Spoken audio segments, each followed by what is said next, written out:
Hello, I'm Savannah, and I'd like to share a life-changing experience I went through. It's a peculiar story of how I lost my sight, and when it returned, it left me devastated.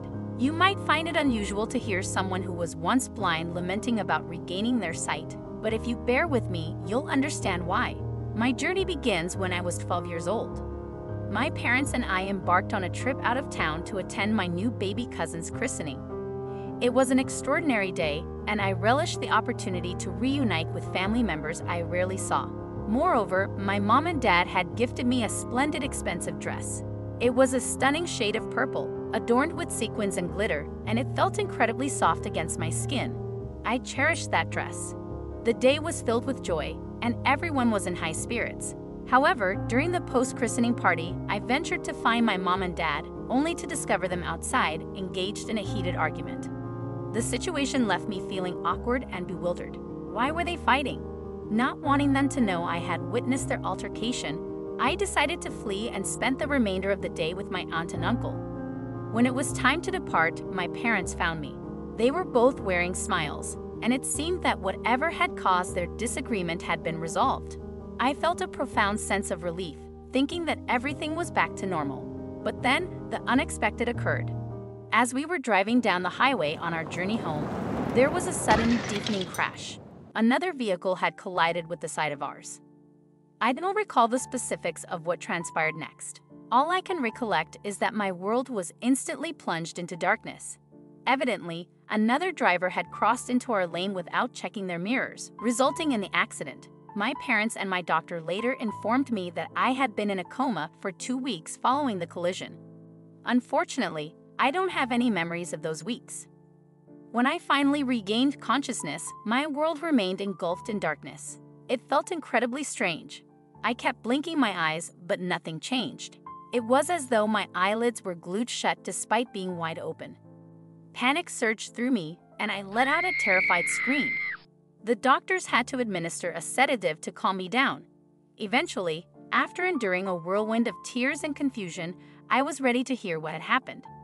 The doctor explained that I had suffered a head injury which had damaged my optic nerve and would result in vision problems.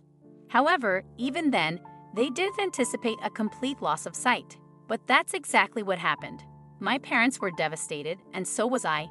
It was an incredibly challenging adjustment to my new reality. The world around me seemed unchanged in every aspect. I could still hear people's conversations, feel the bed I sat on, and taste the jello I was given. Yet, I could see none of it.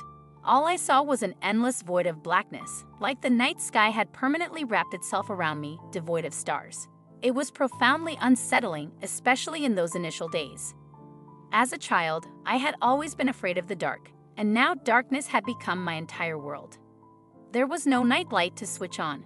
When I ventured outside, I could feel the warmth of the sunlight on my skin, but I could no longer see it. This loss weighed heavily on me for a long time. I think it was even more challenging for me than for those who were born blind because I knew what I was missing.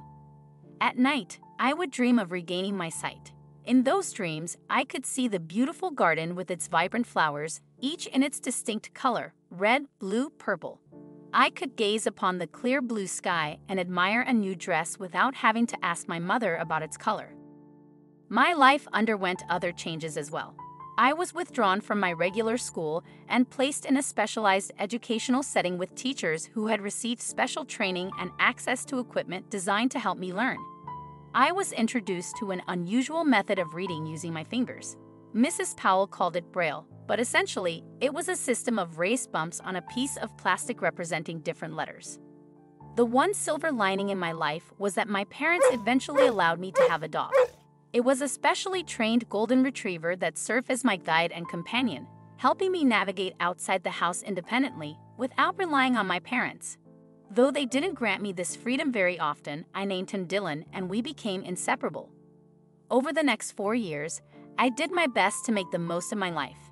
Before, I hadn't truly considered it, but it turned out that being blind didn't hold me back as much as I had initially feared. Once I became proficient in Braille and accustomed to using Dylan for outdoor mobility, I started to enjoy life again. I forged new friendships at my specialized school, and my existence began to resemble something close to normal, at least as normal as it could be. Then everything changed once more. My doctor informed my parents about an experimental new surgery that might potentially restore my sight. I could hardly believe it. After 4 years of adapting to life without sight, I had grown accustomed to my world of darkness. However, that didn't mean I wouldn't jump at the chance to regain my sight. So I expressed my desire to try the surgery. My parents, eager to support me, readily agreed. They were willing to do whatever it took to help me. A few months later, I found myself back in the hospital ready for the surgery. The experience was incredibly daunting, and throughout the entire process, I couldn't shake the nagging worries. What if something went wrong? What if I allowed myself to hope and it amounted to nothing? My mind raced with terrifying thoughts. Despite my apprehensions, I pushed them aside. I was going under the knife. Suddenly, I woke up, and instead of darkness, I was immersed in a blinding white light. At first, it was almost too much to bear. Overwhelmed, I instinctively shielded my eyes with my hands, attempting to block out the intensity of the light, which was giving me a headache. Everything appeared exceptionally bright now, and my parents expressed concern about my reaction. However, the doctor handed me an eye mask, reassuring me that such sensations were normal during the initial stages of sight restoration. They brought me home and seated me in the living room, where I slowly peeled off the mask. My parents had drawn the curtains and kept the lights off to help me ease into the experience. This time, the brightness was not as overwhelming. In the dimly lit room, I initially saw only shadows, but gradually, shapes and forms began to emerge. For the first time in years, I beheld the fireplace in my own living room, and tears of joy streamed down my face. I couldn't control my emotions. The surgery had been a success, and I had never felt so overjoyed in my entire life. However, as my elation subsided a bit, I began to notice something unusual about the living room. It felt almost empty. All of my mom's cherished antique collectibles that used to adorn the mantel above the fireplace were gone.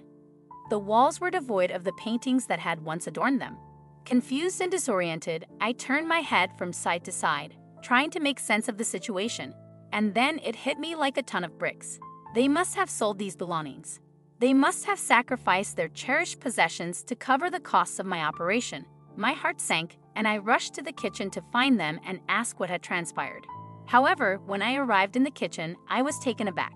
The people standing before me didn't seem like my parents at all. My mother appeared painfully thin, and my father's eyes were shadowed by exhaustion. The toll of their relentless efforts was evident. All of this, just for me?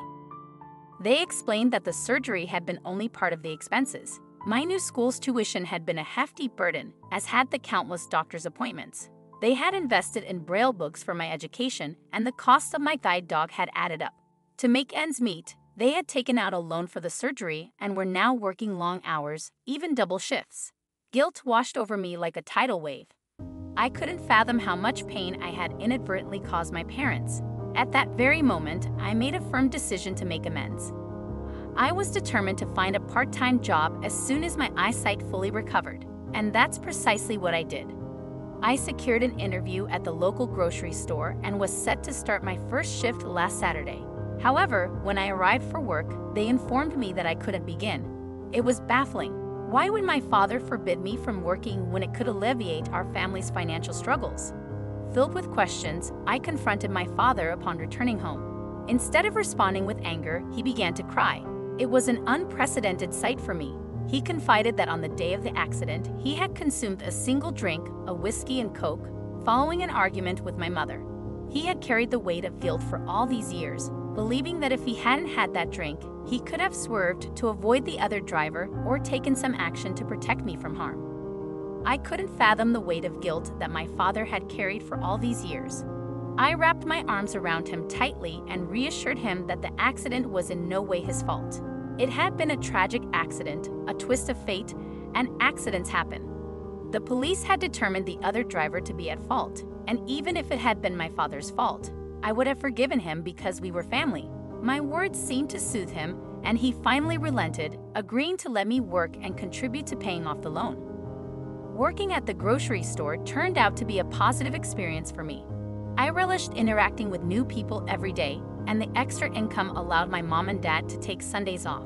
Sundays soon became our dedicated family day, and we spent it together, cherishing our time as a reminder of how fortunate we were to have each other.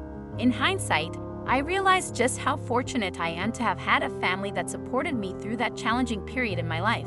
In all honesty, I can't say that I wish things had transpired differently because I owe my growth as a person to that incident. It made me stronger and helped me stop taking things for granted. I also learned to appreciate life's little joys, for sometimes they make all the difference. Often, we only grasp the true value of what we have once it's gone. That's why my parents and I decided to establish a foundation for the blind. Its mission is to address the needs of visually impaired individuals and their families. Through this foundation, we aim to ensure that entire families can adapt to the situation together and navigate the process of adjustment as a cohesive unit. Ultimately, we believe that a family should stand together, regardless of the challenges it faces, working collaboratively to overcome any obstacles, just as we did.